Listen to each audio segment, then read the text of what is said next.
Një foto event prehje së Petro Markos në Dërmi ka bërë xhiron e rrjeteve sociale prej ditësh, marshkas nga 25 nëntori, datëlindja e mjeshtrit të Penës Petro Marko.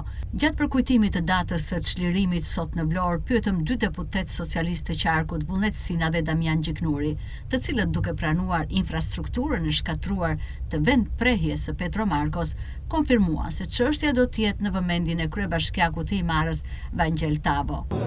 Vend prehja e tij ka lënë shumë për të dëshiruar dhe ka sensibilizuar shumë qytetarët.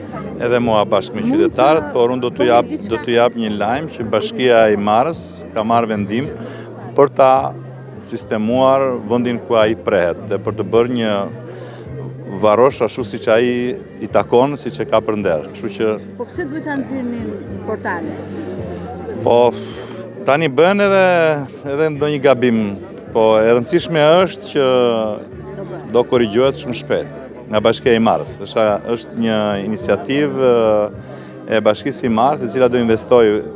Unë vetë do kisha investuar, po të më thoshin po bën Bashkia e Imarës edhe kështu që do ta vendosim në vend nderin edhe figurën e Petro Markos. Kjo është një gjë që besoj Bashkia do ta shikojë shumë shpejt dhe jam i bindur që siç këto varreza dolën në dritë se para shumë vitesh kanë qenë një gjendje tjetër, para shumë vitesh dhe 10 vjeçarin e fundit ne kemi dhe varreza që shumë më të mira. Besoj se edhe ajo gjë do të adresohet dhe unë personalisht do merrem. Jo thjesht nga Bregu, po Petro Marku i përket gjithë Shqipërisë, është një nga mendjet e ndritura dhe shkrimtarët që e bën krenar çdo shqiptar.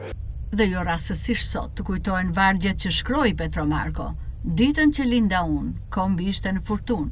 Ditët që rojta unë, kombi ishte në furtunë. Ditën që i ka unë, kombin e lash në furtunë. Kështu shkruan Petro Marko, shkrimtar i madh shqiptar, mjeshtër i madh i punës dhe nder i kombit.